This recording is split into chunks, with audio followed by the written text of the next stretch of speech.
Welcome. Let's talk about how we will do session management in a microservice architecture. So what do I mean by session is, let's say there's a client which makes a call and then the client logs in into the system and he's browsing the different products and he is adding different products to the cart. So he is logged in, so he has a session. So if he tries to save that session information of the client in, let's say, one of the service, which is, let's say, in the order service, then this inventory service is not going to know whether the session exists or not. Similarly, the notification of the payment service is they are not going to be aware because this the session which is kept by for that particular client request is kept inside a specific service, so other services are not aware of it. So then there will be a problem that other service might not know and they will be starting to ask for authentication. So that's not good because the user we don't want our user to log in again and again. So how to solve this problem? And that's where we place a session management mechanism using Redis Cache server. So Redis is an in-memory data storage, just data structure storage server. It stores data in memory and it is used as a distributed in-memory key value pair database. So we can store data in Redis as a key value pair, and because it is in memory, it will be very fast. So it also acts like a message broker for doing asynchronous event-driven mechanisms. So what we will do is we will store the session in the Redis in-memory data store using key value pair.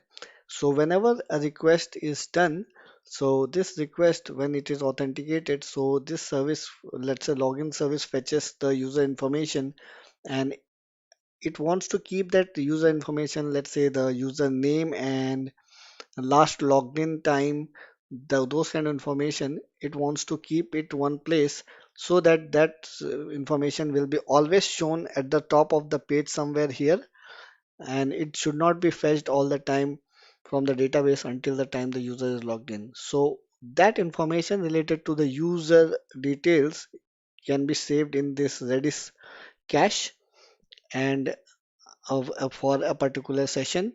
So once the user logs out, this cache information should be removed.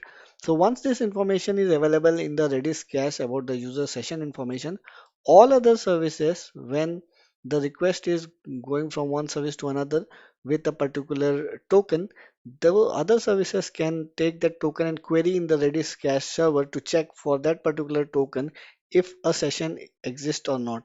If it exists, they can get the user information like username and email, and maybe they can do all the user ID and they can do all the processing they want to do instead of again asking the user for login and then asking its credentials and then fetching the data of user ID email from the database. These services can now talk to Redis server and fetch the information because Redis server is now acting as a session manager for all our microservices.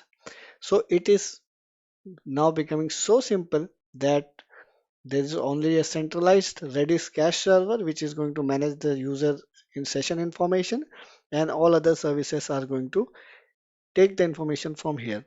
And if there is no session available for a particular token, then that particular microservice is going to respond back with a 403 authorization error, and then that particular client will be logged out and he will be asked to log in again. And when the user logs in again, the same thing will happen. If the user is successfully logged in, that login information will be stored in the Redis cache server for other services to be accessed as a session content. So this is how session management happens in a microservice architecture. It is really a very important concept how to manage sessions or user session in a microservices environment. Thank you for watching this video.